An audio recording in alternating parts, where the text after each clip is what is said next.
Hey everyone, I hope you're all well. A while ago I promised a video on the Chinese gods of weather and how they come into play with Taoist weather magic. Now it isn't always essential for weather magicians to use gods in order to create change in the world. You can use the powers of self or earth to do that if you want to. But if you are a sorcerer and you enjoy working with spirits, immortals, deities, otherworldly beings in general, I think this video will really resonate with you. Those who draw their power from heavenly forces, and those who like to take the divine approach will certainly benefit from working with these gods. Now it is important to note that no deity or spirit will assist you in your cause without a little persuading and petitioning first on your part. If you can secure their trust without being aggressive and rude, you will have a much more fulfilling experience. The following information is best reserved for the sorcerer who has mastered the magical powers of heaven and has experience with immortals and elementals. In Taoist thought, all weather patterns are under the governance of various gods, and it really helps to know what weather types you are trying to obtain. One of the energies that I personally love to work with is Yinlong, the responding dragon. Now, dragons in Taoism are known to be the most powerful out of all of the other spirits because they contain a very masculine type of energy and vibe. Yinlong is in charge of water, as well as clouds, being able to create them with his breath alone. He is said to be a 1,000-year-old winged dragon of rain who is known to reside at the South Pole. Now, many of you will be familiar with Yu the Great and his flood control techniques. Well, it's believed that Yinlong, the dragon, helped him to control these floods. In the mythology, the dragon was known to give just enough rain to the earth, but in situations where the mortals didn't honor him, he would actually respond by not sending any rain, and in some instances he would send floods. And that's to do with his name, the responding dragon. It's got a lot to do with people demanding more or less rain, and sometimes he would respond to their prayers. He was also known to be quite a generous god to mankind, as he created riverbeds with his tail as a gift to the people. If you take a look at a lot of the modern Chinese rainmaking rituals, you'll usually see a statue of a clay dragon. And this is a way of paying tribute to Yinlong, which is why if you look at my picture on my altar table, I have a nice bronze statue of a dragon. Well, that's my way of connecting to Yinlong. And he is a vital god for farmers and those in agricultural environments, so very useful in my case for growing things. I myself have called upon him for rain many times in order to water the crops that I grow, and the general feelings that I get from working with him, it's almost like a kind of might. He is mighty and intimidating, but he has a fair nature to his character. If you give the proper offerings and you appease him correctly, then he is very useful. But if you approach him with an aggressive temperament, then you can expect a comeback of some sort. So think of him like an ancient noble warrior. He's strong and honorable. Another very useful god within Taoist belief is Gong, the Duke or Lord of Thunder. He is a lot more justice-oriented than Yinlong, I would have to say. When commanded by the heavens, Gong will actually punish those who have secret and hidden evils. So think of people who have gotten away with wrongdoing, and nobody really knows what they have done. Well, he will discipline them and punish them. Gong will also go after those who have abused the Taoist system of magic to hurt or destroy others. So let's say, for example, if I were to abuse my knowledge and powers of weather magic by creating a storm and sending it to somebody I didn't like to destroy them, well, I would be guilty of a sin, and the Duke of Thunder would pursue me and destroy me. So don't think for a second you'll get away with hurting someone using this magic, because you won't, so don't bother doing that. In terms of his appearance, Gong is pretty frightening and powerful looking. He has a bird's beak, 2 wings resembling those of a bat, claw-like feet, and he carries around a magical drum and a mallet used to produce the sounds of thunder.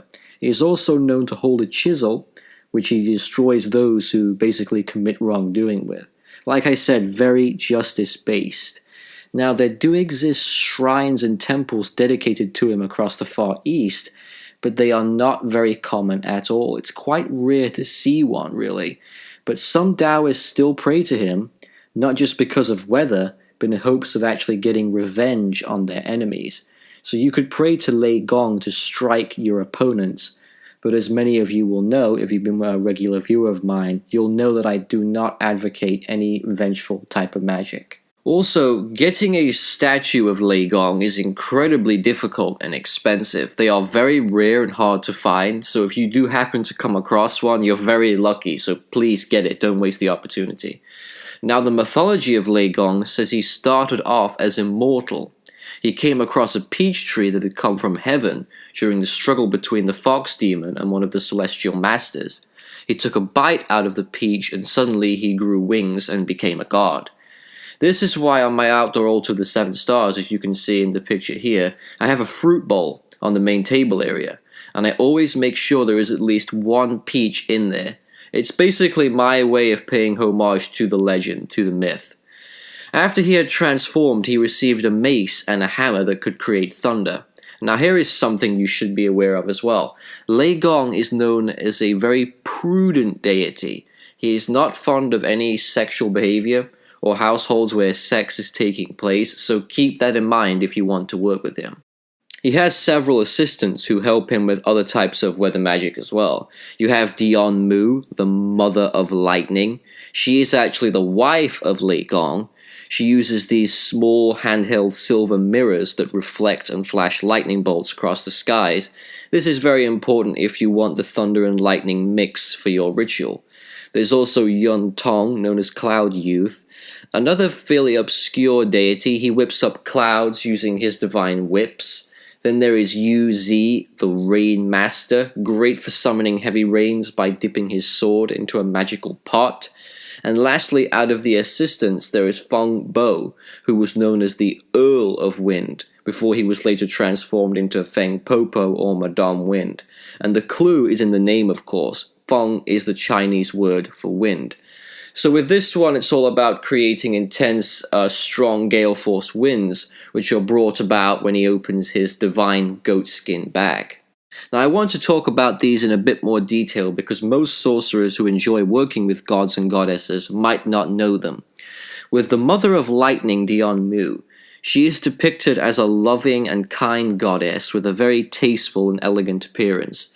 And like I said before, she has these very two powerful silver-colored mirrors, which she actually uses to reveal the true nature of the hearts of men to her husband, Lei Gong, so that he can see if they need to be punished or not. White lightning is used to manifest the hearts of men, whilst red lightning works with demons. I'm sure a lot of my left-hand path friends will love to know that. The mythology goes back to ancient times when there was no lightning during a thunderstorm. Apparently the god of thunder killed someone by mistake, an innocent lady, and the god of thunder was said to have felt terribly guilty and he blamed this on himself for a very long time.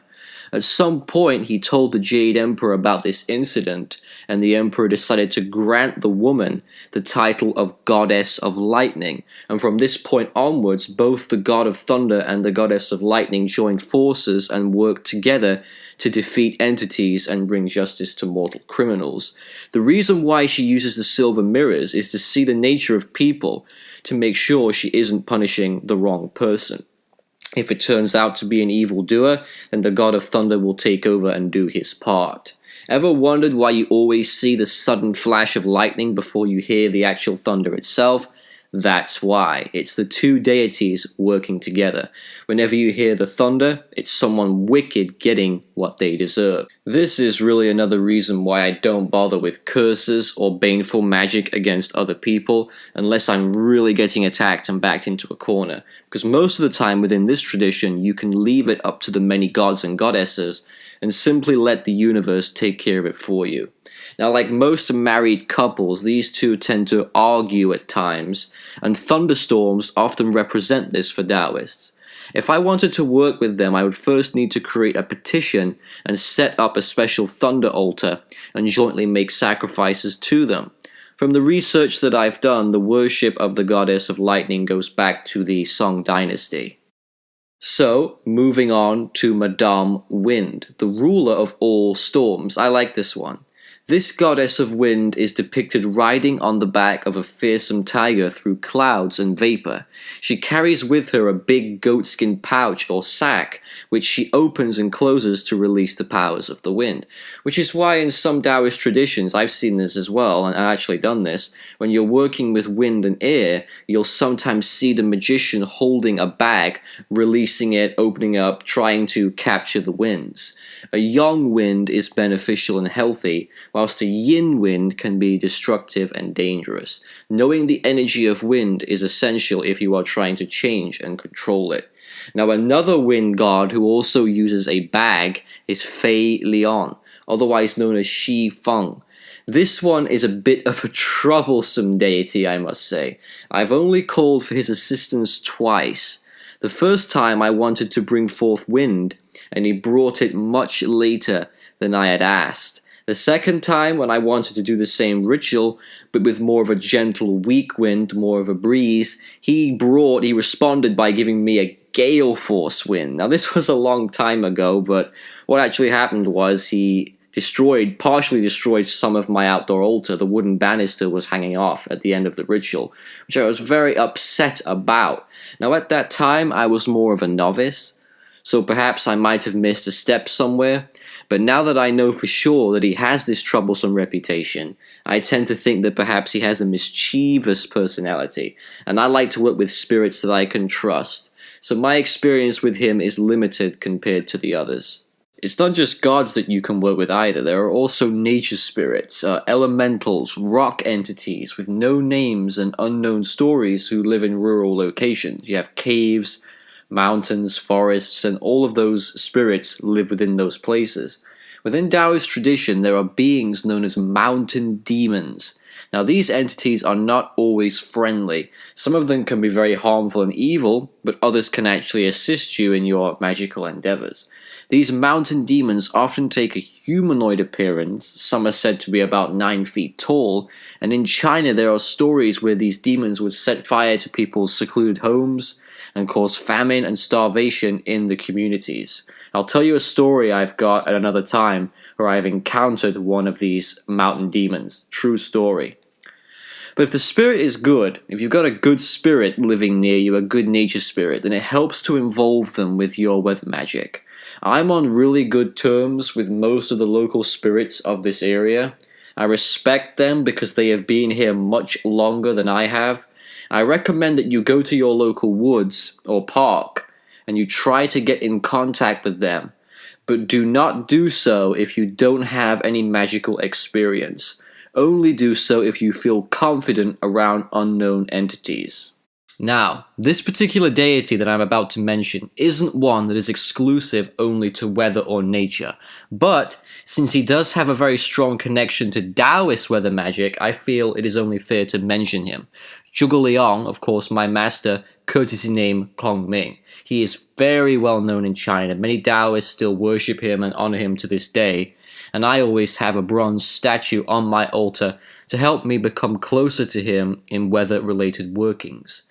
Now, if you've read the historical novel Romance of the Three Kingdoms, you should be somewhat familiar with the story.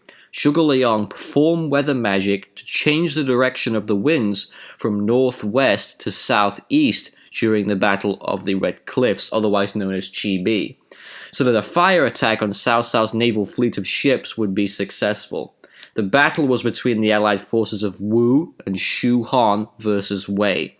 So Gong Ming used his understanding of the art to bring victory to the battle. If it wasn't for his efforts calling the wind, the outcome would have been much different. And I personally find that Gong Ming is a brilliant deity to work with to change the direction of the wind and to summon storms and rains. So those are the gods and spirits that I work with if I want to take the magical powers of heaven approach for my weather magic. Now there are other ones out there associated with weather and nature, but the ones that I've given to you are the ones that I have worked with at some point and continue to do so on a regular basis. So thanks for watching, everybody. Take care.